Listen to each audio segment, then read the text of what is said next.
जितने भी मुस्लिम जितने भी हिंदू ने 2008 में चुनाव लड़ा उनके वोटों को जोड़ेंगे, इधर हिंदू और इधर मुस्लिम, 2018 के वोट के हिंदू और मुस्लिम को जोड़ेंगे तो तस्वीर साफ निकलती है कि हिंदू का वोटर अगर एक जगह जाता है तो तय मानिए कि बीजेपी वहां से सीट जीत सकती है।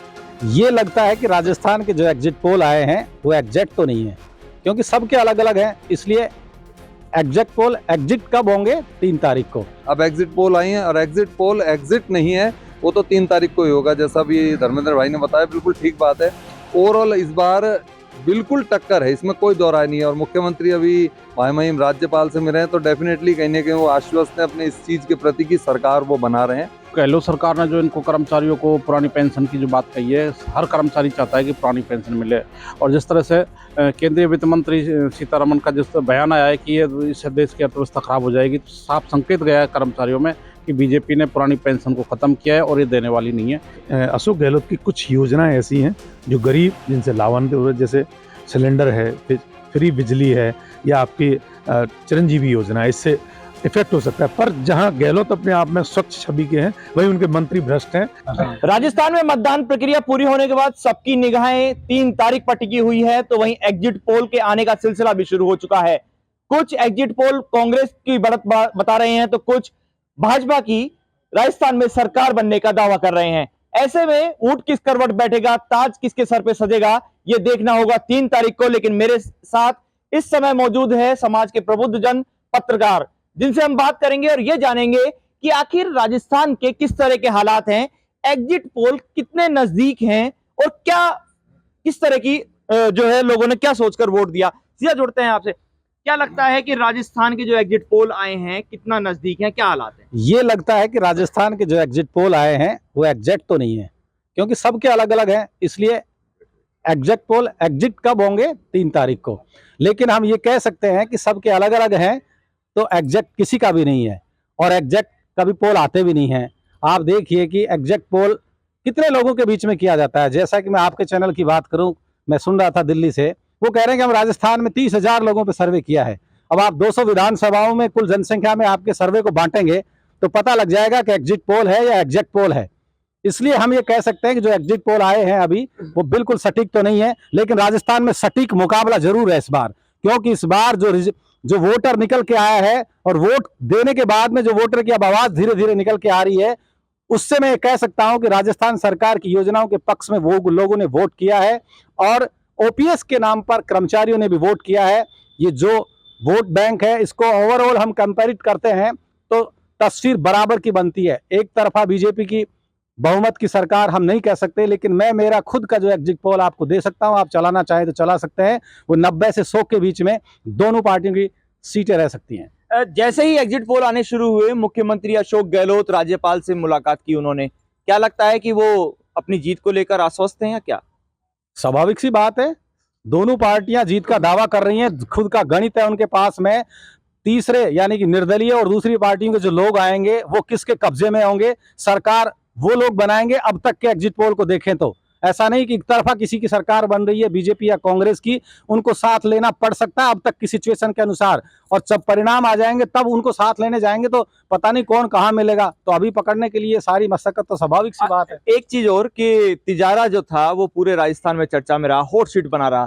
तिजारा की क्या हालात है, क्या मतलब लगता है कि वहां के समीकरण जो जातीय समीकरण किस तरह के रहे, कितने वोट किस पक्ष में गए? देखिए, तिजारा में ज्यादातर लोग नेक टू नेक फाइट बता रहे हैं, मैं भी वही बता रहा हूं, तिजारा में बराबर का मुकाबला है। लेकिन हम पिछले 3 चुनावों के वोटर का विश्लेषण करते हैं, यानी कि 2018, 13 और 18 का, तो आपको पता लगेगा कि जितने भी मुस्लिम जितने भी हिंदू ने 2008 में चुनाव लड़ा उनके वोटों को जोड़ेंगे, इधर हिंदू और इधर मुस्लिम, 2018 के वोट के हिंदू और मुस्लिम को जोड़ेंगे तो तस्वीर साफ निकलती है कि हिंदू का वोटर अगर एक जगह जाता है तो तय मानिए कि बीजेपी वहां से सीट जीत सकती है। बीजेपी सीट जीत सकती है। राजस्थान के एग्जिट पोल आ चुके हैं, क्या लगता है? देखिए, एग्जिट पोल जो आए हैं वो तो लगभग बिल्कुल नेक टू नेक है। बीजेपी के भी बताए जा रहे हैं, अलग अलग टीवी में अलग अलग चैनल्स पर बीजेपी के और कांग्रेस के बताए जा रहे हैं। लेकिन मैं यहाँ कहना चाहूँगा कि मतदाता बड़ा कलाकार हो गया इस बार, और मतदाता ने, बीएलओ ने बहुत अच्छा काम किया कि सीधा पर्ची मतदाता तक पहुंची है और मतदाता सीधा बूथ पर भी नहीं गया, सीधा वोट डालने गया है वहाँ बूथ पर और वोट डालकर आकर चुपचाप आ गया, उसको यही नहीं पता पड़ा। आप देख रहे हैं एग्जिट पोल से पहले जो संभावनाएं बताई जा रही थी वो कितनी निराधार थी। अब एग्जिट पोल आई है और एग्जिट पोल एग्जिट नहीं है, वो तो 3 तारीख को ही होगा, जैसा भी धर्मेंद्र भाई ने बताया, बिल्कुल ठीक बात है। ओवरऑल इस बार बिल्कुल टक्कर है, इसमें कोई दो राय नहीं है। और मुख्यमंत्री अभी महामहिम राज्यपाल से मिले हैं तो डेफिनेटली कहीं ना कहीं वो आश्वस्त है अपने इस चीज़ के प्रति कि सरकार वो बना रहे हैं। और कहीं ना कहीं मैं कहना चाहूँगा हिमांशु की भारतीय जनता पार्टी ने एक पक्ष रखकर इस चुनाव को लड़ा था, वो पक्ष था कि सनातनी शब्द को ज़्यादा वो वर्चस्व पर लेकर आए ताकि लोगों को वो वोट सकें बटोर सकें। लेकिन इधर जो गहलोत सरकार की जो योजनाएं थी उनका उन्होंने लाभ दिखाकर या जिस तरीके का जनता को फैलाव बढ़ाया, तो कहीं ना कहीं मेरे को लगता है कि कांग्रेस का पड़ला इस बार भारी दोबारा नजर आ रहा है। और मैं तो कहना चाहूँगा कि जिस स्थिति में अभी एग्जिट पोल आ रही हैं, लोगों की भावनाएं आ रही हैं हमारे पास भी निकलकर, तो मेरे को भी लग रहा है कहीं ना कहीं सरकार रिपीट होने का दावा सरकार रिपीट होने का दावा लगातार लोग कर रहे हैं। 11 जो विधानसभा सीटें हैं उनका क्या लगता है, क्योंकि आप लगातार कई चुनाव आपने देखे, चीजें रही क्या इस बार जो वोटिंग परसेंटेज हुआ? अलवर जिले की जो 11 सीटें हैं उनका अगर विश्लेषण किया जाए तो मोटा मोटा एक चीज़ निकल के आती है कि ज़्यादातर सीटों पर बहुत नेक टू नेक फाइट है। बहुत लंबा या कोई बड़ा अंतर से जीत होने की संभावना नहीं है। कुछ सीटों को हो सकता है 1-2 सीटें ऐसी हो जिनमें कोई बड़ा अंतर नज़र आए परिणाम में, लेकिन ज़्यादातर सीटें ऐसी हैं जो नेक टू नेक चल रही है और बहुत छोटे अंतर से उनमें हार जीत का फैसला होगा।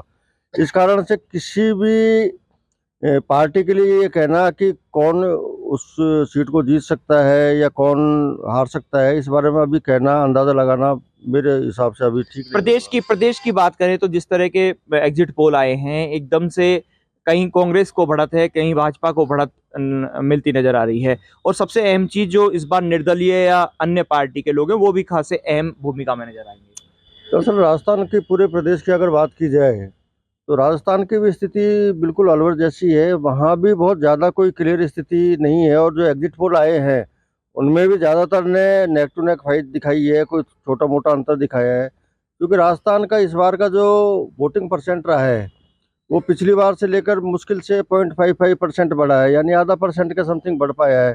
तो इतना ज़्यादा कोई अंदाज़ा लगाना इस 0.5% में संभव नहीं है कि एक पलड़ा किसी एक पार्टी की तरफ झुक जाए। यानी कि प्रदेश के स्तर पे भी अगर राजनीतिक उसको देखा जाए तो वहाँ भी लगभग बराबरी की टक्कर है। और जो 3 तारीख को परिणाम आएंगे उसमें भी संभावना ऐसी है कि दोनों ही पार्टियां जो प्रमुख दल हैं, कांग्रेस और भाजपा, दोनों के बीच में बहुत ज़्यादा कोई अंतर रहने की संभावना नहीं है। अंतर रहने की संभावना नहीं है, लेकिन जिस तरह की चीजें सामने आ रही हैं, क्या लगता है कि जो सरकारी कर्मचारी, महिला, उन्होंने कुछ देखकर या किसी योजना को देखकर या कोई घोषणा को देखकर वोट किया? बिल्कुल। जो जनता है, विशेषकर कर्मचारी और महिलाएं, इनका जो रुझान है वो कांग्रेस की तरफ ज़्यादा है। जो गहलोत सरकार ने जो इनको कर्मचारियों को पुरानी पेंशन की जो बात कही है, हर कर्मचारी चाहता है कि पुरानी पेंशन मिले। और जिस तरह से केंद्रीय वित्त मंत्री सीतारमण का जिस बयान आया है कि ये इससे देश की अर्थव्यवस्था खराब हो जाएगी, तो साफ संकेत गया है कर्मचारियों में कि बीजेपी ने पुरानी पेंशन को ख़त्म किया है और ये देने वाली नहीं है। कांग्रेस ने इनको वादा किया है, कानून बना रही है, तो बिल्कुल फर्क पड़ा है और इनका जो वोट है वो कांग्रेस को गया है। कांग्रेस को वोट गया है। सबसे अहम चीज इस बार ओपीएस, सरकारी जो योजनाएं, गारंटी योजनाएं हैं, उनका कहीं ना कहीं वोट में प्रतिशत में कुछ फर्क आया कि जनता ने फिर से कुछ मन बनाया? देखिए, फ़र्क कितना आया वो तो हम अभी नहीं कह सकते, लेकिन ये बात सच है कि गहलोत सरकार की जो भी 7 गारंटी या अन्य योजनाएं थी, उसका कहीं ना कहीं इफ़ेक्ट देखने को इसलिए मिल रहा है क्योंकि जो हर 5 साल बाद सरकार बदलने का एक चलन चल रहा था, उस पे कहीं ना कहीं ब्रेक लगता हुआ इसलिए नज़र आ रहा है क्योंकि बराबर की टक्कर देखी जा रही है। एक तरफा कहीं भी परिणाम सामने नहीं आ रहे। जब तक हम चर्चा करते हैं, एग्जिट पोल की हम बात करते हैं, exit poll neck to neck नज़र आ रहा है, आसपास नज़र आ रहा है।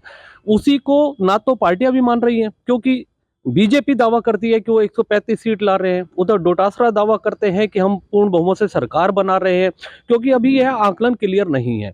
ये एग्जिट पोल है, एग्जिट पोल तो अपना 3 तारीख को सामने आ पाएगा। इस स्थितियों में हम कोई दावा अभी नहीं कर सकते कि सरकार किसकी बन रही है। ये जरूर है कि यह जो पूरा चुनाव है अशोक गहलोत ने अपने दम पर लड़ा है, अपनी योजनाओं के दम पे लड़ा है, और इसी वजह से ही एंटी इनकम्बेंसी सरकार के खिलाफ उतनी नहीं देखी गई। विधायकों के प्रति फिर भी थोड़ी खिलाफत थी, लेकिन मुख्यमंत्री ने अपने दम पे इस पूरे चुनाव को खड़ा किया है और एक रोचक मुकाबला हम प्रदेश में देख रहे हैं। रोचक मुकाबला प्रदेश में। एग्जिट पोल की बात करें, किस तरह के आप इन एग्जिट पोलों को देखते हैं, क्या लगता है? एग्जिट पोल का तो साफ तौर पे आप यूँ मान सकते हैं कि एक तरह से लॉबी हो गई है। जैसे पार्टियां अपना एग्जिट पोल करती हैं तो उसमें खुद को जीत घोषित कराती हैं। इसी तरह कहा जा रहा है कि पत्रकार और मीडिया का भी एक लॉबी है। जो कांग्रेस से जुड़ी है वो कांग्रेस का एग्जिट पोल दे रही है, जो भाजपा से जुड़ी है वो भाजपा का एग्जिट पोल दे रही है। लेकिन मेन बात है कि 3 तारीख को जो मतगणना होगी उसके बाद साफ हो जाएगा कि एग्जिट क्या है। और दूसरी अहम बात है कि अलवर की बात की जाए, जैसे कि राजस्थान और अलवर समानांतर है। जिस तरह की बात की जा रही है कि यहाँ भी 50% का रेशो रहेगा, 6-4 का रहेगा, उसमें त्रिकोणीय मुकाबले भी 2 सीटों पर है। आप बात करें बानसूर की और आप बात करें रामगढ़ की, तो वहाँ पर दूसरी पार्टी के लोग जीतते नज़र आ रहे हैं। जो मेन पार्टियां हैं भाजपा और कांग्रेस इस गेम से बाहर होती नज़र आ रही हैं। सबसे अहम बात है कि जातिगत आधार पर या धर्म के आधार पर हिंदू मुस्लिम का ध्रुवीकरण जैसे तिजारा में हुआ है, तो उसमें कहीं ना कहीं जैसा लोग कह रहे हैं कि बालकनाथ जीत जाएंगे, सीएम का चेहरा है। लेकिन दूसरी तरफ जो मुस्लिम समुदाय है उसका भी साइलेंट बॉर्डर रहा, किसी तरह का कोई विवाद नहीं उन्होंने खड़ा किया। तो ये भी हो सकता है कि उसका परसेंटेज जो बढ़ा है उसका फ़ायदा बालकनाथ की बजाय इमरान को मिले और इमरान जीत जाए, ऐसी भी हो सकती है। बिल्कुल ऐसी भी हो सकती है। जिस तरह के हालात अभी तक आपने देखे, लगातार आप जनता के बीच गए, क्या लगता है कि राजस्थान में इस बार किसकी तरफ एच होता नजर आ रहा है? मैं आपको बताना चाहूँगा कि जो भी अशोक गहलोत की कुछ योजनाएं ऐसी हैं जो गरीब जिनसे लाभान्वित हो रहे, जैसे सिलेंडर है, फिर फ्री बिजली है, या आपकी चिरंजीवी योजना, इससे इफेक्ट हो सकता है। पर जहां गहलोत अपने आप में स्वच्छ छवि के हैं, वहीं उनके मंत्री भ्रष्ट हैं और भ्रष्टाचार में डूबी सरकार के लोग कहीं ना कहीं सिमटने जा रहे हैं। कुछ उनके लोग हैं। क्या राजस्थान में जिस तरह का ट्रेंड जो बना हुआ है चेंजिंग का, वो होता हुआ नजर आ रहा है या इस बार कुछ अलग? नहीं, बिल्कुल आप देखो, चाहे एग्जिट पोल कुछ भी बताए, पर जो आम जन की आवाज़ होती है वो बदलाव चाहती है। हम लोगों के एक आदत सी पड़ गई है। विगत अपन 3 बार के चुनाव देख लें, उसमें लगातार चेंजेजेबल आए हैं, पर इस बार दोनों ही पार्टियां अपने उन लोगों से लड़ रही हैं जो अभी निर्दलीय लड़ रहे हैं। वो मतलब 20, 30, 40 जो भी जीत के आ रहे हैं वो महत्वपूर्ण भूमिका निभाएंगे। हाँ, ये हो सकता है कि चूंकि जो यूपी का एक चुनाव आया या कर्नाटक का आया, 2-2, 3 हज़ार, ज़्यादा बड़ी बिग कहीं विक्ट्री नहीं हो पाएगी। 3 से 5 हज़ार की विक्ट्री में ये सारी सीटें सिमट सकती हैं।